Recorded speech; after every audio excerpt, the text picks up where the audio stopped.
This is how much I've lost with Jenny Craig. 34 kilos of pizza. Now I've lost the weight, I feel dangerous, seriously. I've got so much energy to do anything I want. Guys, put the pizza down, pick up the phone and call Jenny.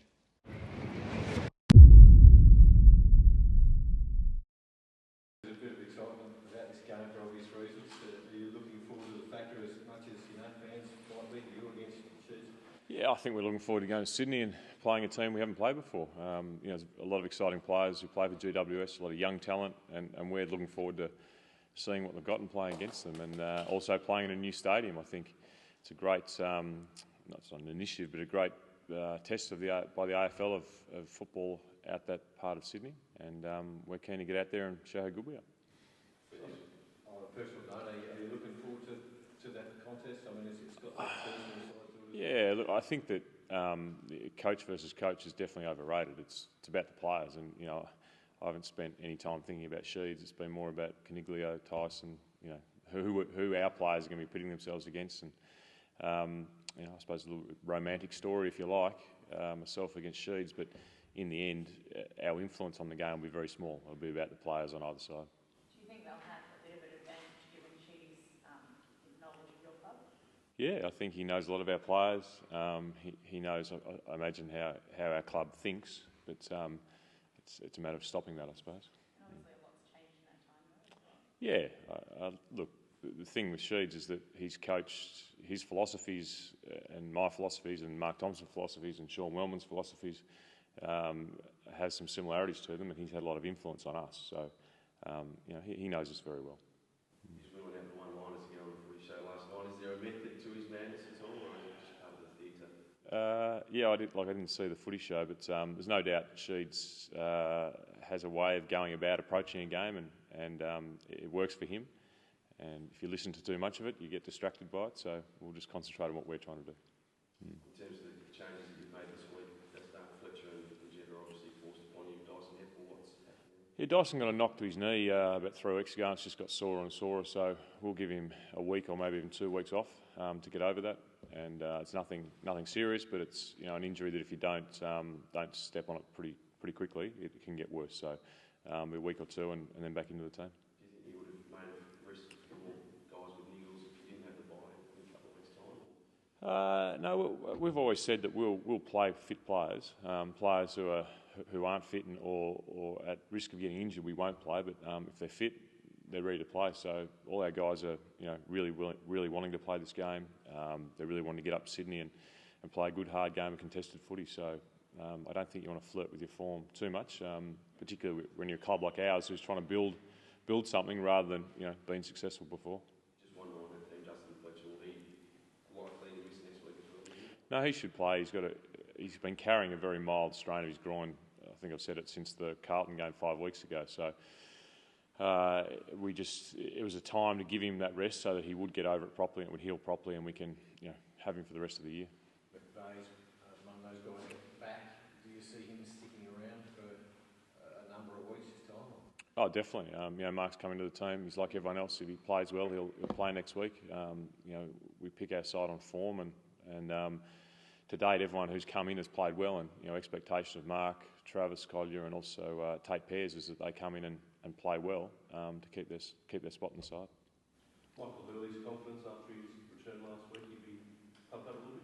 Look, he should be. I thought he played very well, Michael. I think the first half he ran very hard and worked his man over. In the second half, got some reward for that with the way he collected some possessions, and his intensity around the contest was excellent. So Michael's unfortunately had that hamstring for 3 weeks, but we saw some really good signs in his game last week.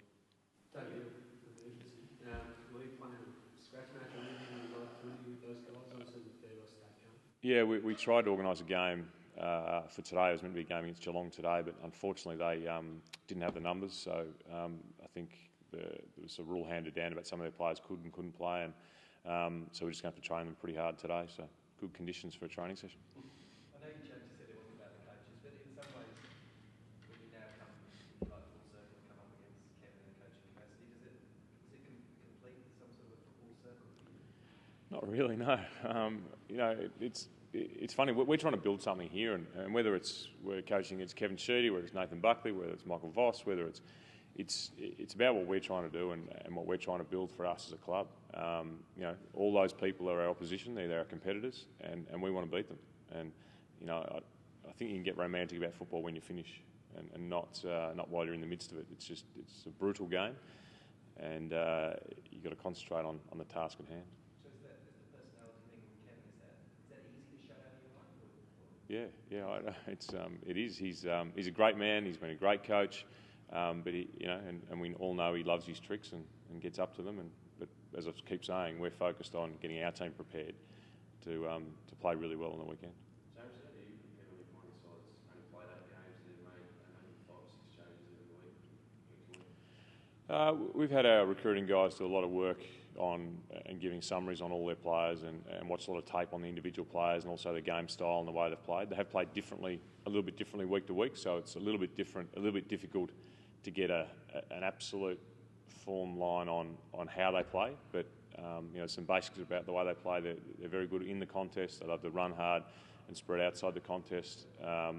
So we've watched the 8 games they've played and make sure we have a very good handle on the players. And almost this week for our players, it's been a lot more research into their team than we would normally, because you get a form line on a team over 2 or 3 years. And this year we've put a lot of time into who they are and how they play. In terms of going against complacency, how do you think extra out this week? I can't see why our guys would be complacent. We're trying to do something. We're trying to go somewhere. We're not there anywhere near there yet. We haven't been there for a long time. This club hasn't won a final, hasn't been competitive in the top end of the season for probably 12 years, 11 years. You just can't afford to be complacent. You build a year, and we're trying to build that. So our guys understand that.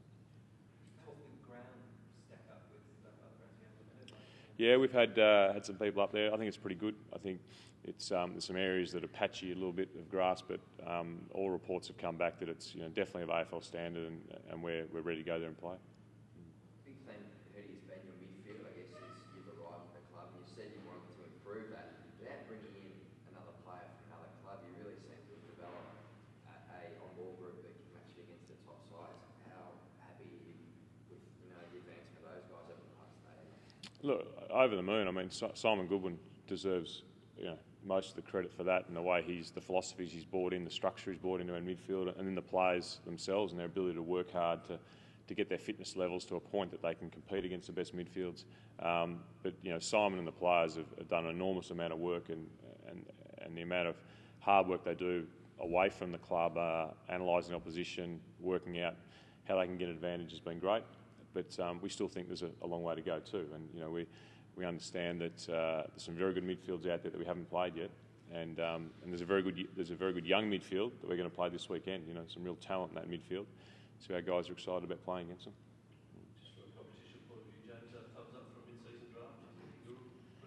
Yeah, look, I think it's really important for clubs when they get injuries or things happen that we can add to our list. I suppose the downside is that there's feeder competitions which we're going to take players out of. That would be a negative for those competitions, and how long a contract you have to give a player if you bring him on. Is it the Players Association would have a view on 3 or 4 month contracts, whether that's acceptable, which I imagine they wouldn't like.